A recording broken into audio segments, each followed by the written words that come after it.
A man sees an owl-like creature that chooses beautiful women for him to add to his collection. An auction house presents a statuette known as the Wrath of the Erinyes, depicting the three Greek Furies who were summoned by victims seeking justice against the wicked. As the auction begins, Bruce shows interest in the item but relents midway through. This allows Kate to have the winning bid. That evening, Kate goes home with the item, confirming to her client that she'll deliver the art piece the next day. As she celebrates her win, however, someone unexpectedly rings her doorbell. To her surprise, it's Bruce, who quickly apologizes for his intrusion. He explains that his client wants the statuette and is willing to double Kate's bid with an additional bonus for her. Though initially apprehensive, Kate gets interested and even invites Bruce inside her home. There, she calls her client to share his offer. However, while she's busy, Bruce notices a red light coming from the woman's bathroom. An owl-like figure then appears, and suddenly, Bruce approaches Kate and kills her with a set of steel claws. After the deed, he washes up but becomes agitated, asking an unseen figure to stop. On another day, Meredith attends therapy as she works on her trauma from her abusive ex-boyfriend. When asked what she learned from her experience, she concludes that she shouldn't easily forgive men for their transgressions against her. After this, Meredith goes to work as a museum curator, sharing with her coworkers, Julia and Wendy, how happy she is to finally move on. Wendy suggests celebrating over the weekend, but Meredith refuses, announcing that she has a date. This surprises the two, so Meredith shares that she met her date at an exhibit opening. Wendy insists on knowing who the man is, but the smitten woman clarifies that she's just about to get to know him as well. The next day, Meredith packs up for her weekend getaway. She's soon picked up by her date, who turns out to be Bruce. As he puts her bag in the trunk of his car, Bruce notices a security camera nearby, so he lowers his hat, avoiding his face from being captured. On their drive, the two get to know each other, with Meredith sharing about her troublesome ex-boyfriend. Bruce sympathizes with her but touches her leg in the process. Despite the sudden gesture, Meredith places her hand on top of his, then changes the topic to their families. Bruce, however, reveals that his parents died when he was young. Soon, the two reach the countryside. Meredith spots a sign of a restaurant and wonders about using the restroom there. However, Bruce refuses, excusing that they're close to the cabin where she could use the bathroom instead. Meredith finds this odd but agrees anyway. To her surprise, Bruce touches her leg again and Meredith holds back her reaction, though she's uncomfortable with a brazen gesture. Despite the man claiming that they were close to their destination, it takes them until the evening before they arrive. Meredith comments on how dark the place is, but Bruce assures her that the cabin is special to him, thanking her for accepting his invitation to visit. As she grabs her things from the car, she hears a female voice saying leave. However, she doesn't find anyone around. Just as she closes the trunk, she catches a glimpse of a woman screaming, which disappears as soon as she sees it. Bruce then offers to give her a tour of the house, distracting Meredith. As she walks to the house, however, a figure passes by behind her. Entering the home, Meredith finds her date tending to the fireplace using his poker. She then recognizes the Wrath of the Erinyes on his coffee table. Her museum used to have the piece, so she's surprised that the man acquired it. However, Bruce claims that it's only a reproduction, which surprises the curator even more as it looks authentic.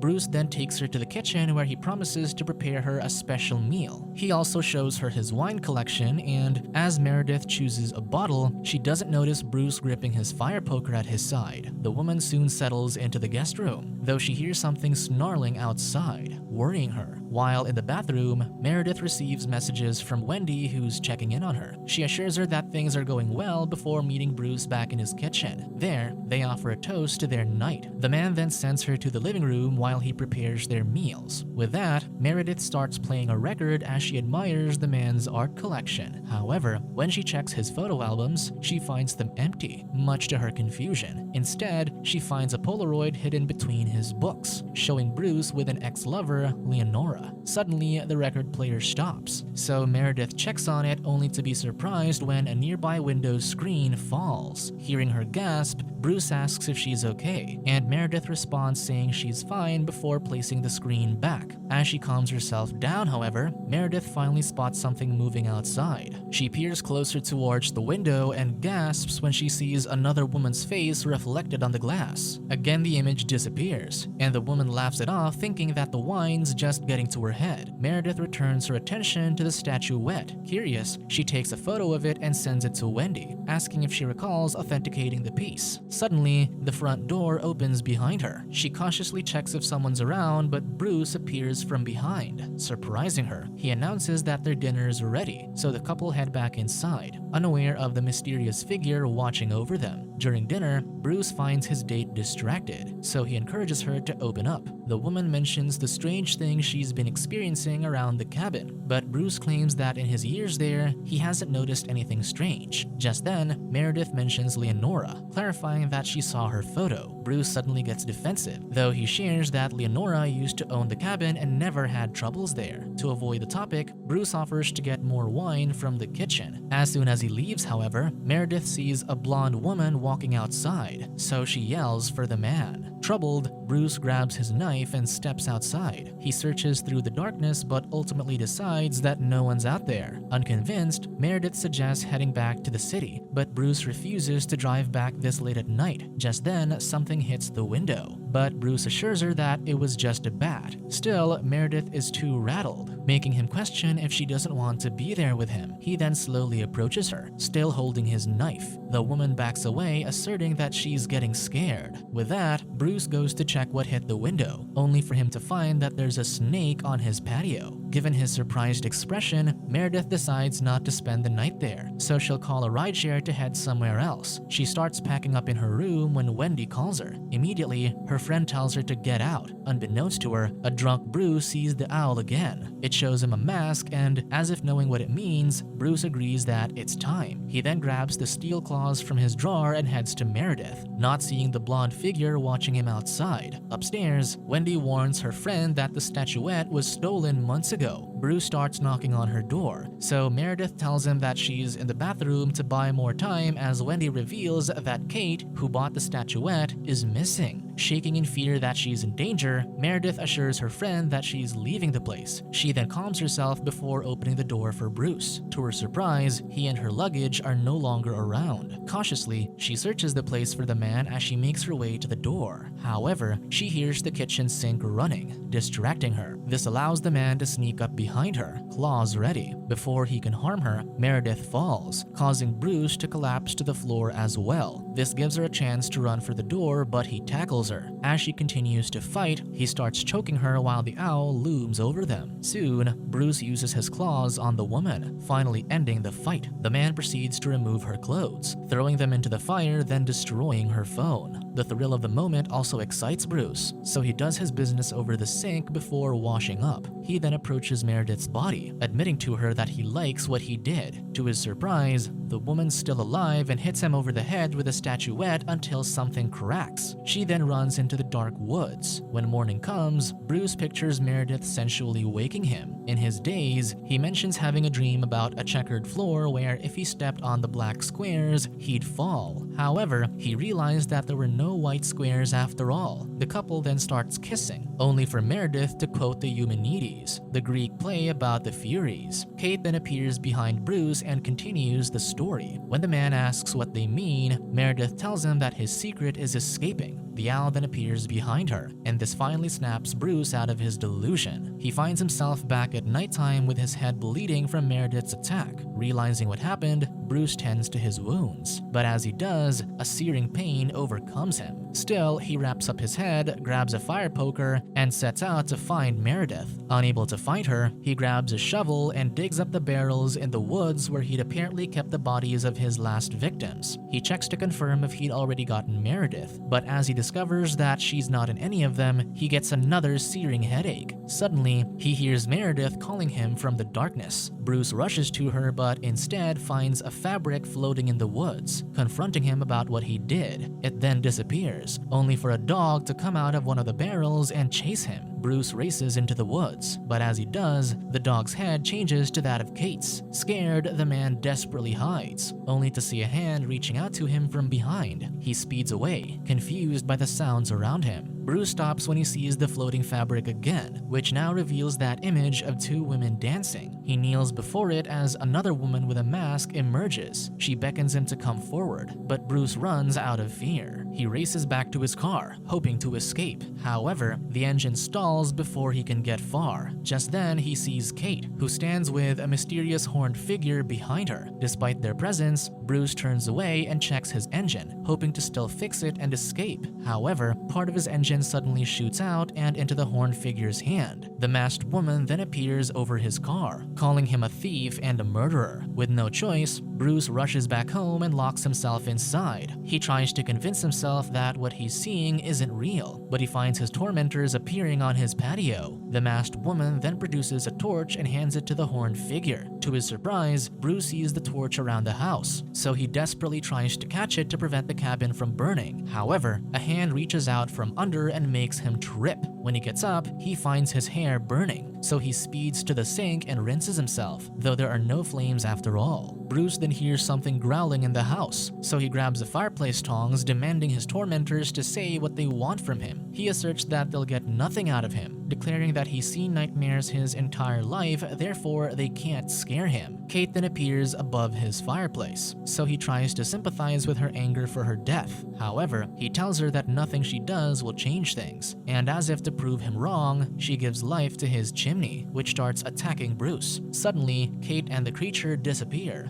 Following her laugh, Bruce sees her outside, so he yells at her not to make fun of him. The masked woman then jumps against the window, causing Bruce to fall. As he suffers from his head injury, Bruce convulses and sees images of the owl and women screaming. When he finally gets up, he finds the statuette before him. Thinking that this was the cause of his ordeal, he takes it outside, offering it to his tormentors. He then reasons that he's not cruel and just committed the crimes because of something in his head that controls him whenever he sees something beautiful. Bruce defends that he's been trying to fight that impulse, so he wishes to be forgiven in exchange for the statuette. The man then heads back to the cabin but sees that nothing has come for the art piece. Desperate, he promises that what he did won't happen again. Suddenly, his record player starts playing music. He turns and finds two doctors tending to the owl as if preparing it for surgery. They remove its head, revealing a grotesque creature within. Bruce then finds himself in front of the masked woman, who offers him a way out by telling them the truth.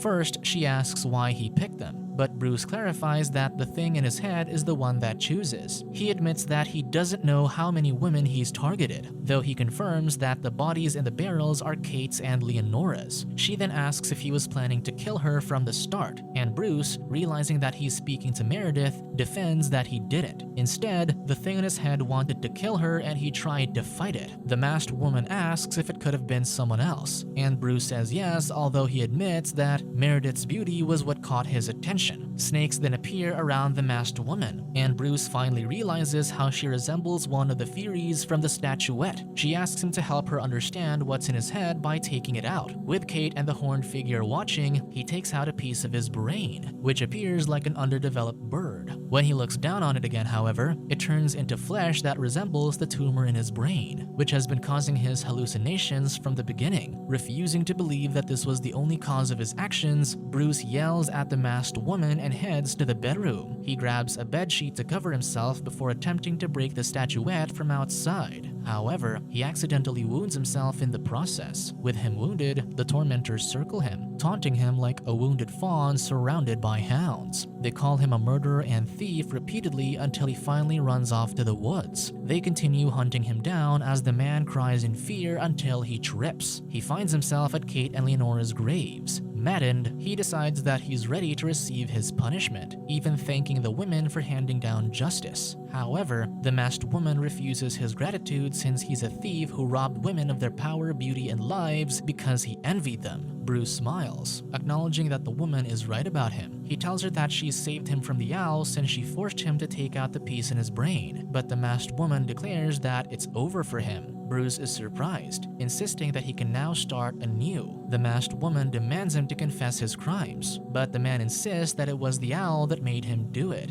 To prove that the darkness is in him, the masked woman calls it out, and a dark hand emerges from his head. Panicked, he begs the woman to cut it off as he grabs his own throat. However, he's still wearing his steel claws, thus cutting himself in the process. Finally, the masked woman takes off her mask and the illusion melts away, revealing an exhausted Meredith wearing only a garbage bag. She watches the crazed man continuously harming himself, flailing in his madness until he finally goes limp. This ends his fever dream, caused by the same brain tumor that created the owl to justify his murderous desires. Subscribe to watch more videos like this, turn on notifications and leave a like to help the channel out. Thank you for watching.